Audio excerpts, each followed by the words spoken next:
Hey, Nancy, thank you very much. Delighted to be here. I guess this is what the second class for this Yes. semester for this course. Yeah. Great. Yeah. Well, I wish I could be there in person. As Nancy said, hopefully we'll accomplish that again sometime soon. Was actually out. We have a daughter in Seattle with her husband and family in Kirkland, and we were out there visiting just earlier this month. So it was, but we'll make it actually to class and to Pullman sometime one of these times coming up soon, I trust. Um, I want to start by just asking. Uh, I'd like each of you to just write down on a piece of paper or whatever, uh, what age do you expect to live to? Just write it down. What age do you expect to live to? So, phones work.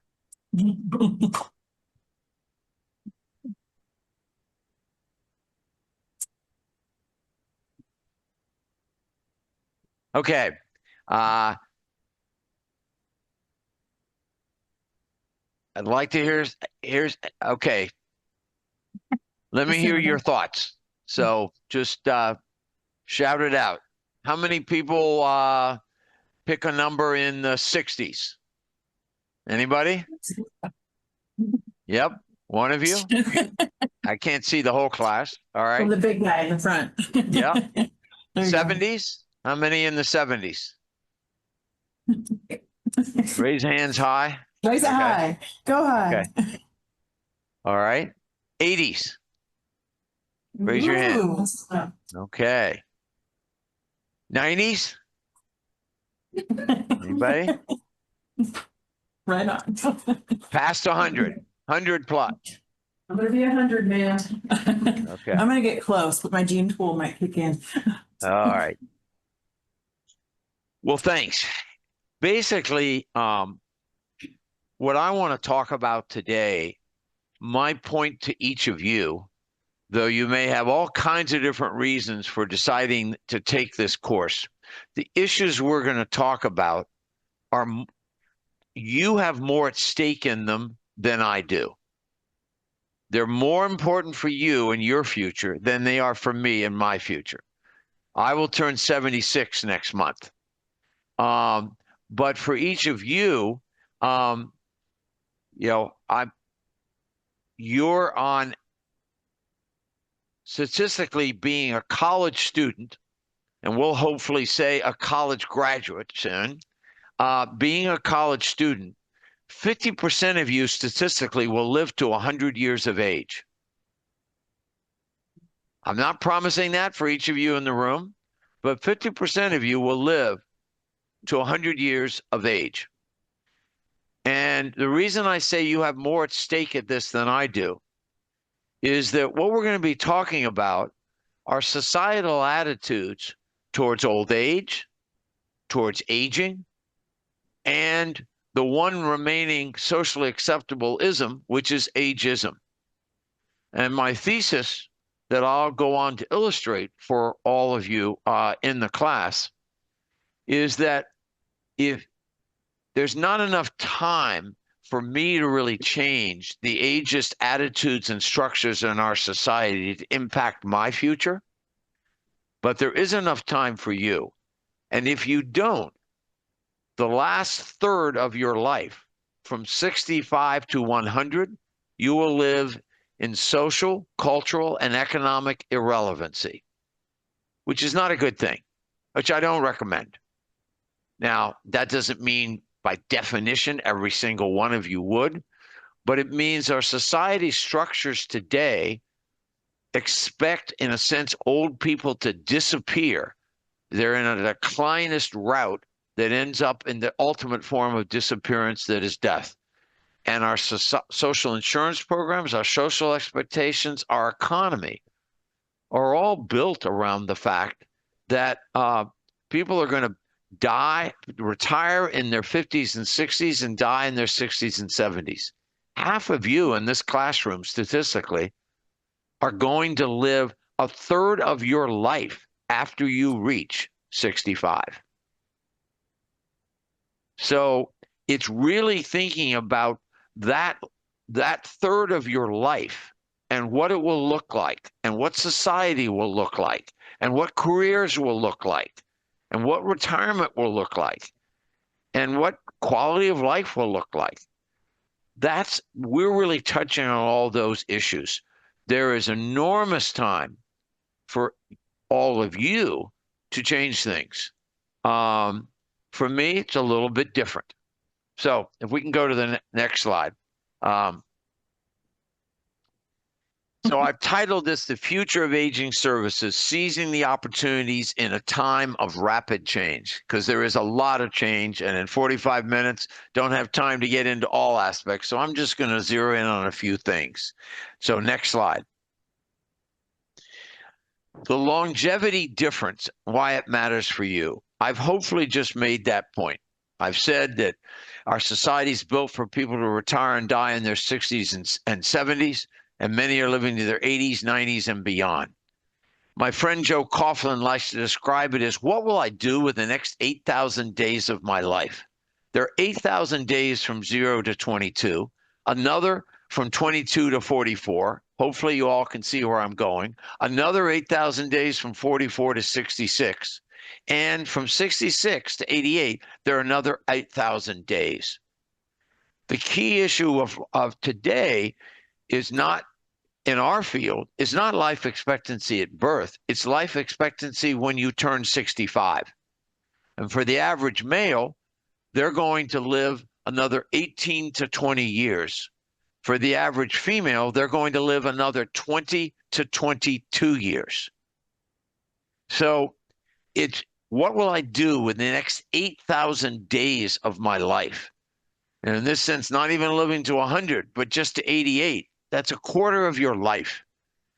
And so what I want to talk about is thinking about the whole area of seniors housing and of housing and services for older adults as next stage living, not end stage living. And what is our value proposition?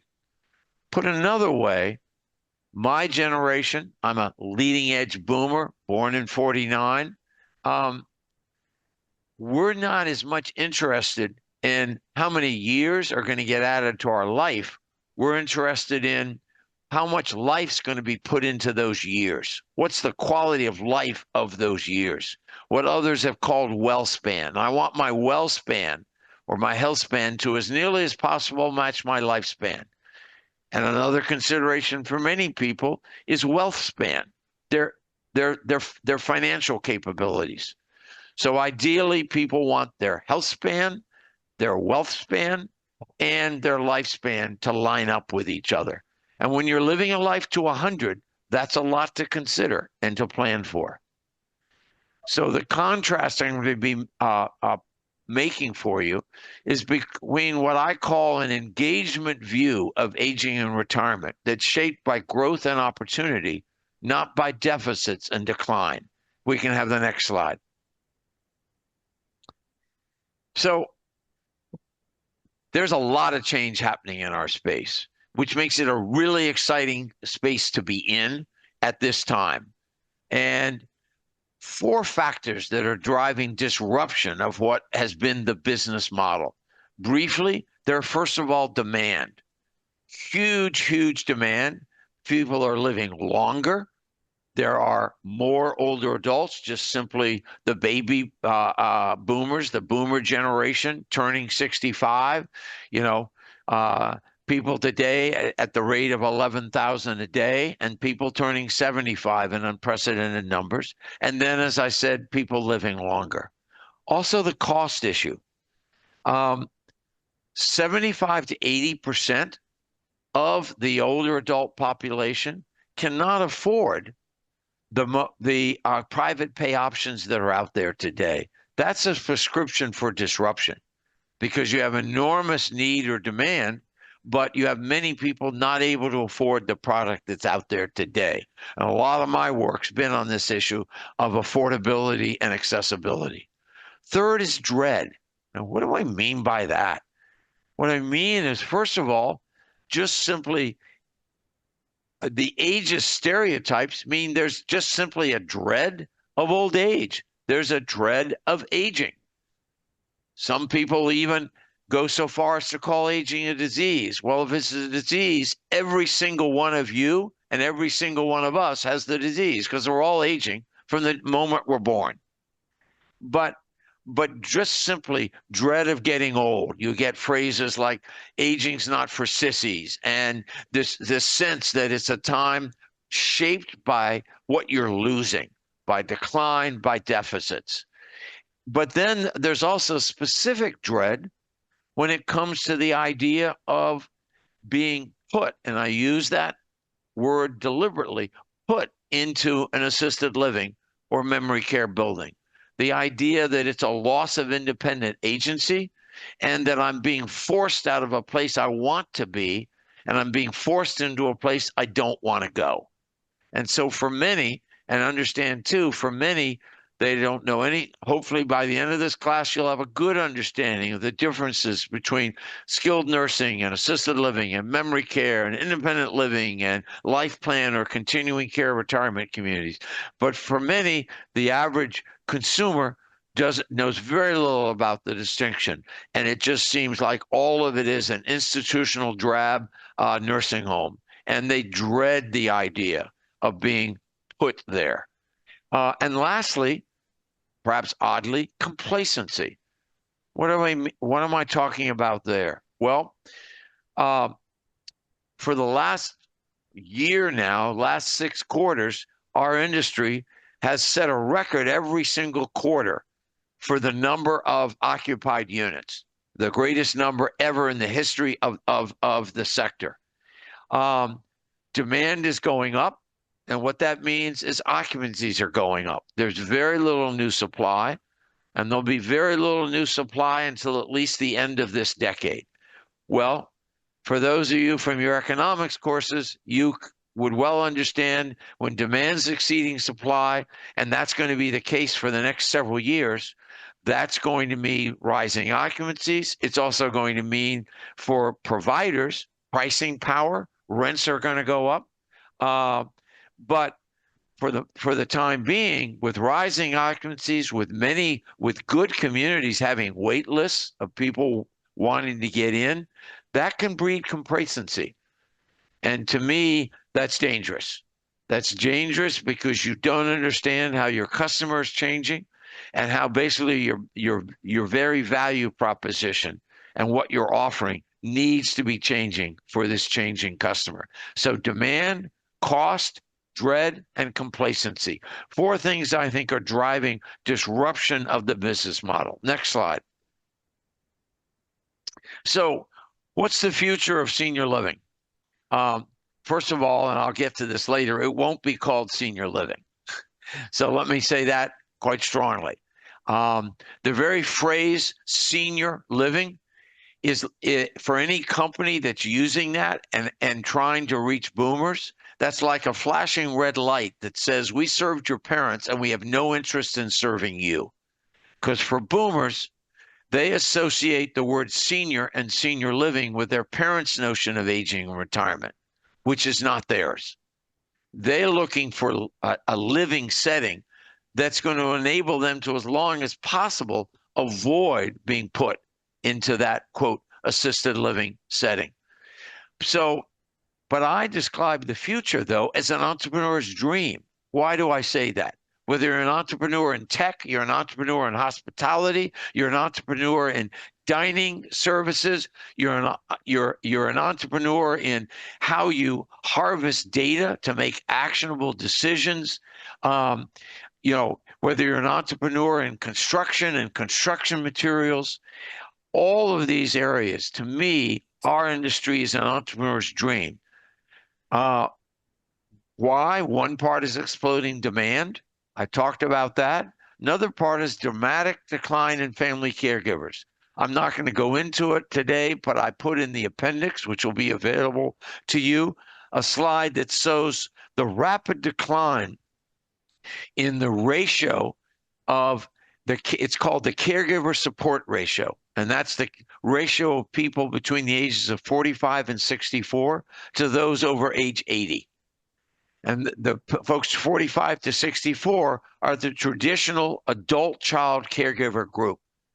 That ratio, as you know, at the turn of the century, that ratio was 12 to 1, meaning in 2000. It was 7 to 1 in 2015. By January, it will be 5 to 1. By the early part of the next decade, 2031, it'll be 4 to 1. And by the early part of the 2040s, it'll be 3 to 1. What does that mean? It means the vast majority of long-term care is still provided by family members. But those family members, there are fewer and going to be fewer and fewer of them available. Rejection by tomorrow's customer of today's product. So exploding demand, very little new supply right now, and dramatic decline in folks who traditionally have provided most care for older adults, family members, and a rejection by tomorrow's customer of today's products. This is an entrepreneur's dream setup. And I'm going to get in much more to tomorrow's customer and why I say they're rejecting today's products. Increased market segmentation. I wrote an article a few years ago and I talked about plain vanilla assisted living. If you think back to the hotel sector, and where was the hotel sector 40 years ago? Where was Marriott? Where was Hilton? They had very, very little market segmentation. Fast forward to today, you can choose your Marriott by price point, by short stay, long stay, by the types of amenities you want, by the style of architecture you want, by whether or not you're a business traveler or a leisure traveler. You can also choose, would you like to stay in what used to be a bank vault, or would you like to stay in what used to be a train station? These are all, and the segmentation today in the hospitality sector is just off the charts. We are at least 2 to 3 decades behind the hospitality sector in that. But as the boomers become our customer, they're going to demand that kind of market segmentation. And then an intense focus on health and vitality along with infection prevention. Coming out of COVID, infection prevention is table stakes, but the focus is on health and vitality. They want a living setting that's going to put life in their years. They fear having added years if there's not going to be life in those years, if there's not going to be quality to those years. So this is an opportunity for what I would call disruptive innovation led by new leaders. And it's an entrepreneur's dream in terms of market opportunity.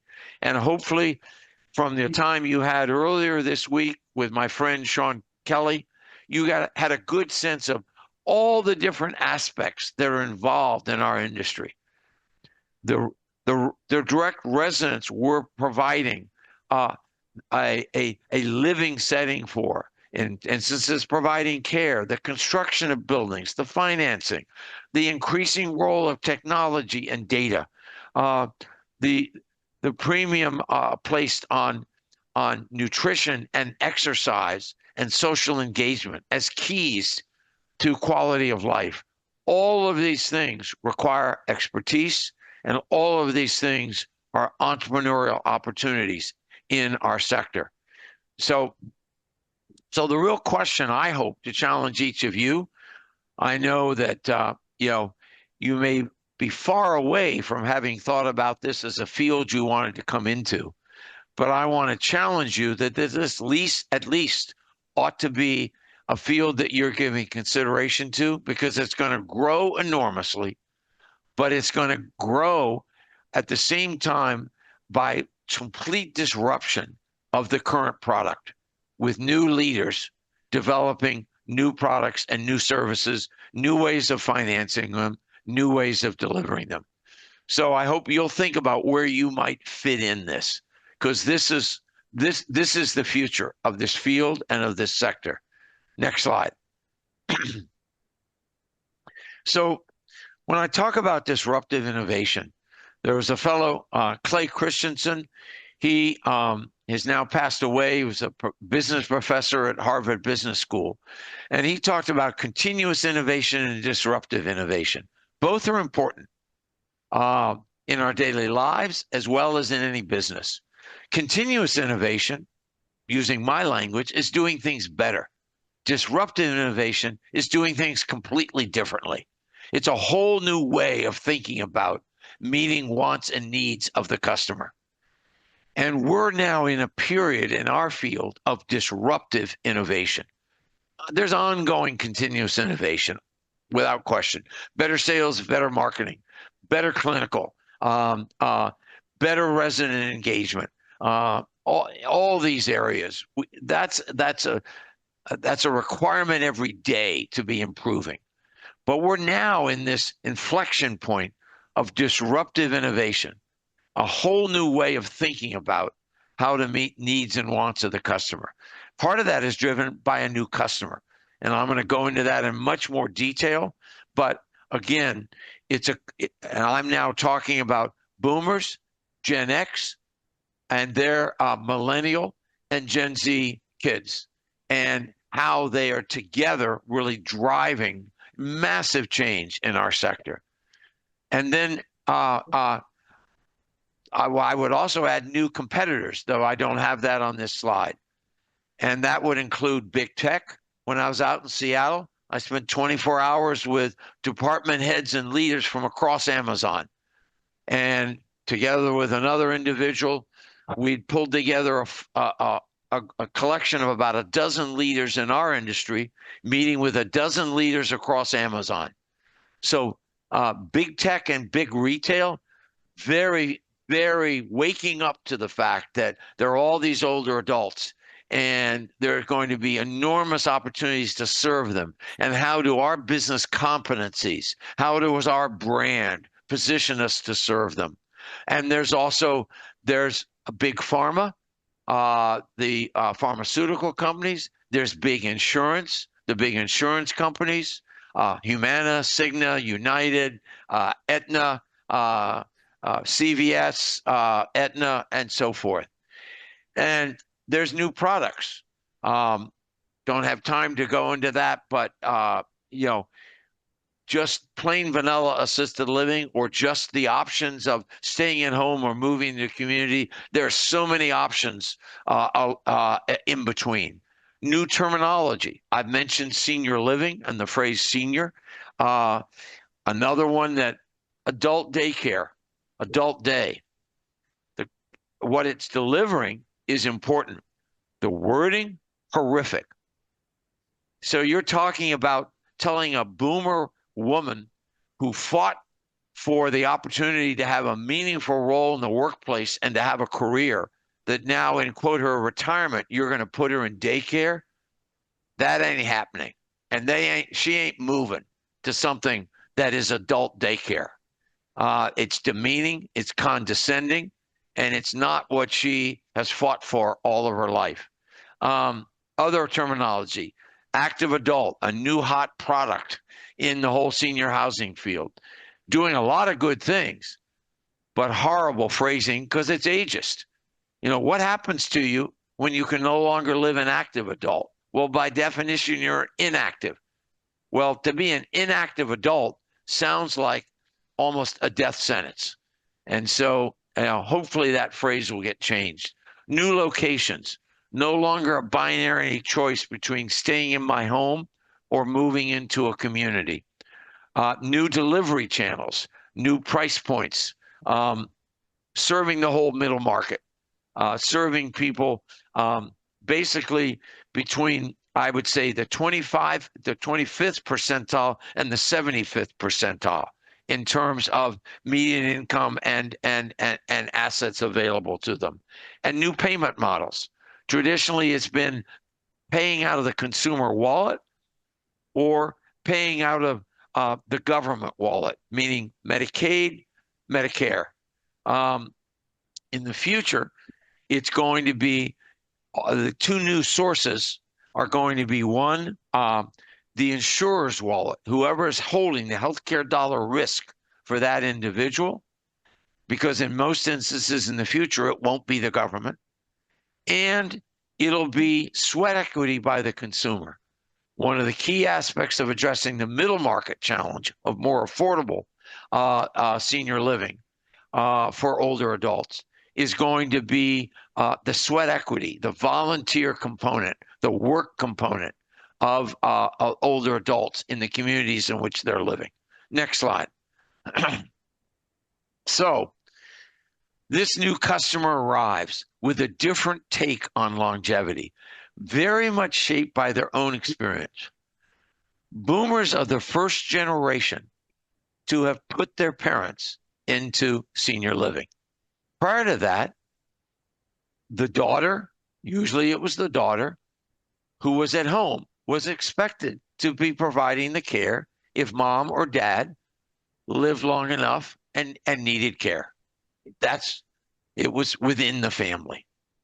Well, with more and more women in the workforce and with individuals living longer, you had the explosive growth of senior living, particularly in the period of since about 1990, which is when assisted living really took off. And assisted living wasn't just, it was driven ultimately by the market. Yes, there were entrepreneurs who met the market, Karen Brown Wilson, Paul and Terry Clausen, but the market was boomer daughters. And boomer daughters who were in the workforce and were forced with a choice, which they didn't like, of putting mom in an old institutional nursing home and living with that guilt, or giving up their job that they'd fought hard for in order to take care of mom. And then along came assisted living, which had a chandelier, a gorgeous foyer, a curved staircase, though you'd never want mom to use it. But they weren't selling to mom. They were selling to the boomer daughter. And she said, this is like home. It's not an institution. Mom can move here and I won't feel guilty. And assisted living just exploded because of the boomer daughters in the mid-90s and beyond. So what the boomer experience was, they put mom into assisted living. They don't want to have their kids put them into assisted living. And they want to know what kind of lifestyle and what kind of setting can I live to avoid that. So what next point? The previous customer was grateful for their accidental longevity and accepting of society's declinist view of aging and retirement. What do I mean by that? Well, an example of this, I'd use my father-in-law, Sam. Sam was a World War II D-Day veteran. He was a school teacher lifelong, retired at 62, took early retirement when he had a major heart attack. He thought he only had a few years left to live. At 89, he and I were in London together and visiting the war rooms in the Churchill Museum, and he was revisiting through the exhibits the bombing of London that he endured before D-Day. And he suddenly turns to me and says, Bob, can you believe it? I'm still alive at 89. And he never expected to live that long. He was just grateful for these extra years. And if whatever society offered up, he was just grateful to still be alive. And then next slide. And I contrast that to the new customer, determined to thrive with what I call purposeful longevity, not accidental, and rejecting the declinist view of their future years. As I said, they want to know, what are you going to do to put life into my years? Because they fear just having more years if it's poor quality of life. So next slide. So this is a way this is a huge national survey that hopefully illustrates some of what I've just talked about through numbers.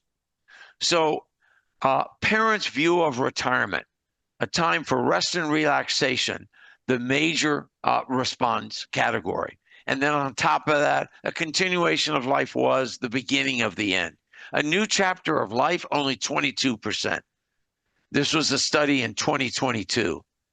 Their kids, boomers and Generation X, suddenly a new chapter in life is 55%. All the other categories go down significantly. If you look at the difference between the two, the parents' view of retirement is passive, it's somewhat negative, and it's what I call end stage living. And that's what much of senior living has marketed. Their view of what their children want is what I call next stage living. It's a new chapter in life. It's a setting, and it's what you're offering me for this new chapter in life. It's positive. It's looking forward. It's asking what's next.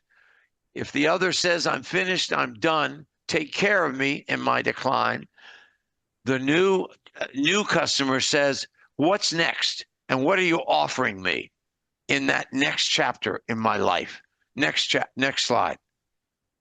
So contrasting visions, an aspirational model that pulls you into something that's built around growth versus an avoidance model that pushes you out and forces you into something that's built around deficits. Let me illustrate this by questions we ask. In our sector, we're really good at asking questions around what are called activities of daily living, things like ability to walk, eat, toilet, get dressed, so forth, and what we call instrumental activities of daily living, and finding out about what prescription drugs you take, what over-the-counter drugs, and your ability to pay. But none of those are identity questions. Identity questions are more around what's next for you. How would you like to grow? What would you like to learn moving into this community? What are your goals for the next year? Also, what would you like to contribute to this community? What do you feel you can contribute? That's around a growth model. That's a continuum of engagement and a continuum of life in the terms of continually learning, continually growing, continually contributing, as opposed to a deficits model that's about a continuum of decline, where basically all we're doing is you're passive and we're caring for you in your decline. I'm not saying everyone in our sector promotes that or does that, but I'm saying that's the perception that many have of our product that we have to change. So it's, and with that, in the best of intentions, we've at times created an atmosphere of what I call learned helplessness or dependency, where by putting a focus on all the things we do to and for older adults, we take away their opportunity for what is done by and with older adults. That's independent agency, and everyone wants that. Everyone craves that, and that's going to be very much of our future. I'm creating that aspirational model. Next slide. So the future of senior living, as you've seen, it won't be called senior living. What personalized experiences that are metaphors for being alive will we offer our customers, our residents? Put another way, and that same survey that I showed you from, the overwhelming response was older adults wanted to be seen as useful, not youthful. Useful. In other words, that they were problem solvers, not the problem. They were ongoing contributors. Yes, they might have mobility or cognitive challenges, but they still want to be connected to others and to feel that they are useful human beings, and that our role is to support them in that goal, not to replace them and do everything for them. So what personalized experiences that are metaphors for being alive will we offer our customers, our residents? Next slide. So future integration. in the past, much of senior housing was about the housing piece with supportive services. Because of COVID and the discovery of on-demand services, and you can get anything delivered to you where you live, there became more and more focus that part of our value proposition has got to be not just providing supportive services, but really coordinating their healthcare rather than shipping out. But all of that, the secret ingredient that makes it all work is community. So if you think of this Venn diagram, it's that intersection. Community, a sense of belonging, connectedness, creates purpose. And purpose works against ageism, which has this view of old people are just a burden. They have nothing to contribute. And instead, it unlocks the opportunities for purposeful engagement and future for older adults. Next slide. So what are new customers looking for? Health, extended health span, not just health care, but this is about a well span. This is about the science of longevity. Secondly, purpose, experiences that make life worth living, well-being. Thirdly, navigation assistance, doing away with the worry about, fill in the blank. But still autonomy, independent agency, sense of control. We've done a poor job of that in our communities. Lastly, personalized lifestyle and experiences, anything but one size fits all. Next slide. So housing for older adults, as we look to the future, a lifestyle model. Boomer perception of self-control and choice is paramount. An opportunity to develop a lifestyle product based on the extension of health span. It's an engagement contributor model. I talk about two contrasting views of aging and retirement, and you'll see this in the slides in the appendix that you can look at another point. The D word concept of aging and retirement is, again, it's basically the declinist view. It's about that old age is a time of you disconnect, you disengage, and you begin to disappear as you decline till the ultimate form of disappearance, which is death. And no wonder people dread getting engaged in that continuum. Versus the E word is the engagement view of aging and the engagement view for older adults. And that's where it's about engagement, experience, enjoyment. And so that's what I mean by the engagement contributor model. Extensive use of technology. Technology, AI, offers the opportunity to provide customized and self-managed, self-directed opportunities and living experiences and care and healthcare for older adults. A la carte on-demand services versus packaged to emphasize self-control, more choice, not being told, this fee covers everything, you have no choice. Intergenerational for 12 hours for some, but for some, not 24 hours a day. Okay. Important aspect here is that people don't want, Sam, my father-in-law, accepted the idea of being segregated apart from the rest of the world in a seniors community. For many boomers, they don't want that, at least not between the morning hours and the early evening. They want to feel like they're engaged in life, and being engaged in life is being engaged with people all ages. Retirement for boomers, my friend Mark Friedman likes to say, will be one part purpose, one part passion, one part paycheck. For some, they're going to need to keep working. They need the paycheck. For others, it's going to be about purpose, what gives them a sense of a reason to get up for breakfast in the morning, a sense of purpose. For others, it's going to be passion. I continue to work, quote, well past normal, quote, retirement age, and that's going to change. But part of it is I enjoy it. It gives me a sense of purpose. Another part of it, though, is one of my passions has been I've loved music. I've grown up with music, but I've actually never played a musical instrument. So I've threatened my wife that when I actually do, quote, retire, I'm going to take up the guitar, which may be one reason why she's okay with my continuing to work. But anyway, one part purpose, one part passion, one part paycheck. Many work residents will still be working, often in second or third careers, third acts. Next slide. So, successful senior living brand, it's the experience, stupid. It won't be called senior living. It's got to be a metaphor, as I said, for being alive, not a place to disappear and die. And this is a challenge for our industry because, especially in the last 15 to 20 years, we've more and more found it just easy to market care to meet immediate needs. We have the care you need when you, your spouse, or your adult child absolutely can't live any longer without it, versus a place that and experiences that lift the spirit and connects with life joys and sense of belonging and connection.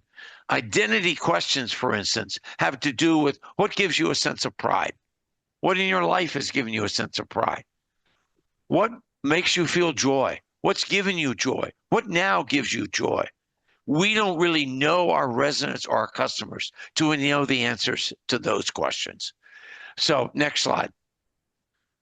So in conclusion, this model for aging services, for senior housing and care, I think is truly bold. It offers an aspirational vision. It's disruptive, and I hope some of you will lead that disruption.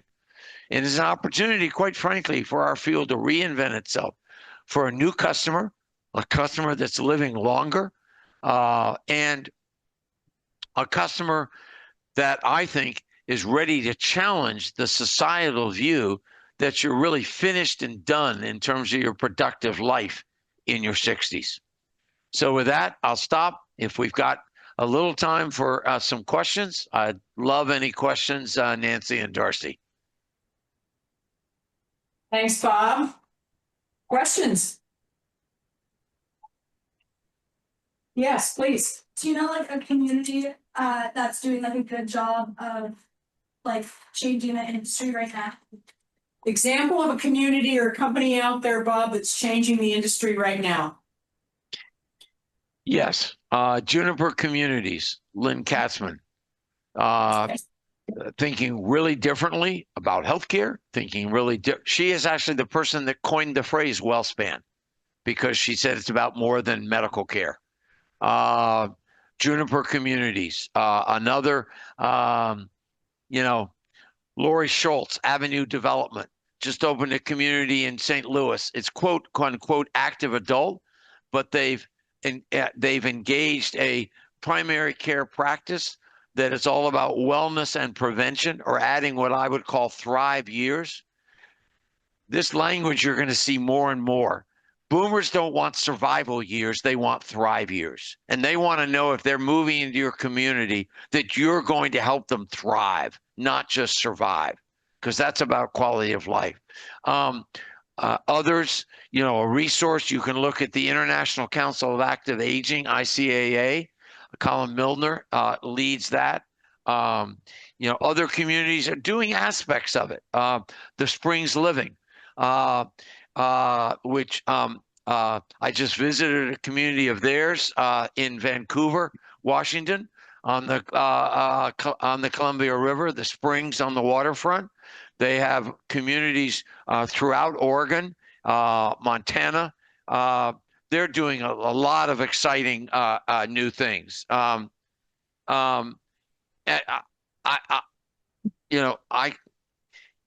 not time. There are 20 or 30 operators I think are doing aspects of this that I'm really excited about.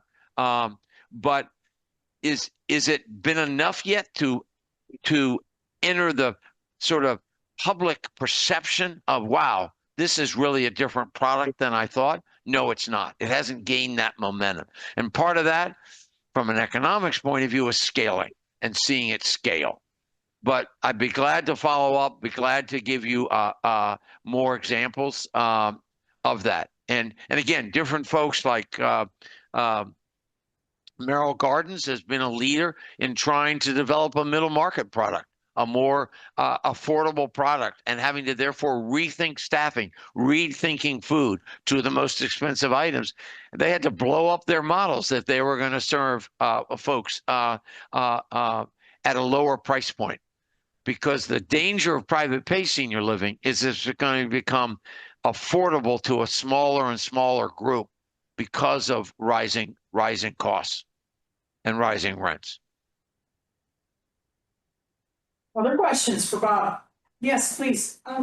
You're talking about your customers, so with the current customers being boomers, what Yeah. are you guys planning on doing to get and tell them what the next generation would want for retirement? Genesis. What are we doing? What are we, so we're trying to gear up for these boomers that are moving in, but how's that gonna roll into when the Xers wanna move in? Yeah. Well, the boomers and the Xers have more in common with each other than they do with the greatest generation and the silence generation. So in a sense, the boomers are going to beat us up badly to then get us ready for Gen X. All the toilet paper. And that will get us ready for their millennial and Gen Z kids, who in many cases are their confidants and their advisors. Because again, the world has changed. The average consumer is much more tech savvy today, meaning the average consumer looking to move into our buildings. They've done a ton of social media research before they've ever come to us. And that didn't used to be the case. And that's going to be even more so in the future. And so in many cases, the adult child is doing some of that research for mom or for dad. And they are going, they're going to be going on Glassdoor to be seeing what the employees are saying about that property. They're just not going to believe the marketing hype. And they're going to be looking at all kinds of different websites that are going to give them insights to, do they walk the talk? And that's changing.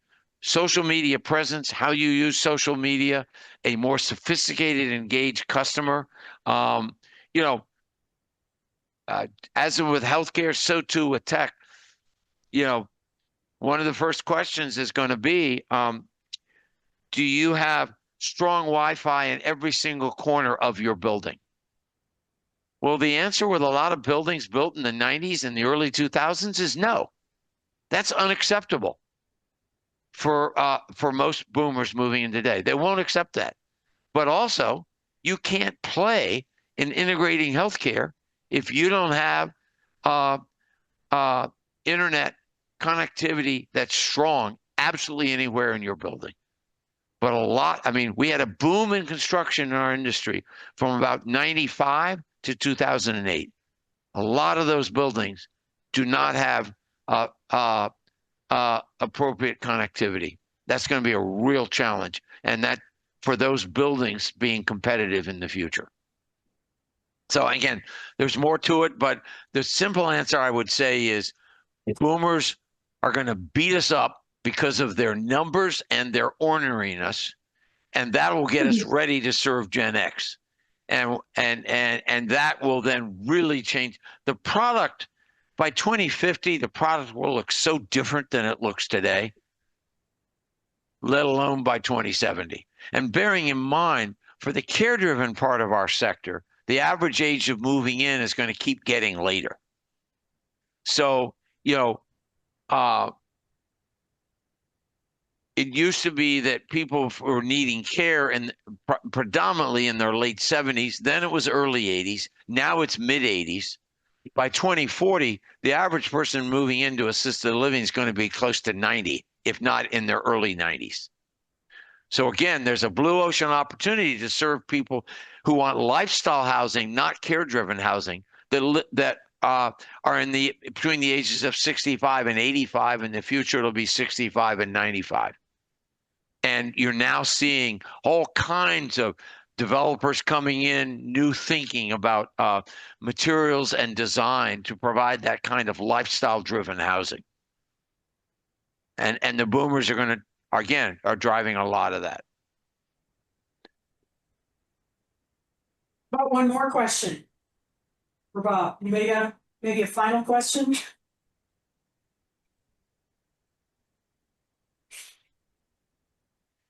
Bob, always a pleasure, my friend. You're the best. That's why we love Nancy, having thanks you for the time come. and opportunity. I hope you all get a lot out of this class. I hope that your time with Sean and your time with me has challenged some of the perceptions you may have had coming into this class about aging services, about seniors housing and care, and has given you a little bit more appreciation for ageism. It's the one socially acceptable ism still across our society. And ironically, you know, you have it at the same time that boomers control the largest percentage of disposable income in our entire economy. And yet they are condescended to and ignored. And, older adults, one of the most common concerns you'll hear is that they feel like they're disappearing from public view. Not that they're not literally out there, but that people don't see them anymore. They don't see them as individuals, as human beings, as contributors, but they just see them in terms of deficits and decline and needs. And that is it's something that older female actresses have talked about for years, where the premium was just how you looked. But increasingly for older adults, it's that sense of they don't even really see me as a person. And so I hope as you think about that, I'll go back to where we started. You have the most at stake. Whether or not you go into completely seemingly unrelated fields in terms of your major and in terms of your at least first career, because by the way, many people are going to have 2 and 3 and 4 careers, because I don't mean this to be a bummer in my final comment, but your average work course is not going to be a 40 years. It's going to be 60 years for folks in your age group, meaning it's going to be normal to work into your 80s, because believe me, it's going to be really hard to have retirement savings, let alone also get Social Security that's going to last for 30 and 40 years. So you're going to have multiple careers, but whether or not your career is in directly our field at all, I hope this is giving you a broader awareness of issues that are going to affect you personally for the rest of your lives, because I hope you'll be change agents of that. So thanks for the time. Hope the course meets and exceeds your expectations. And thanks for the chance to be with you today. Take care.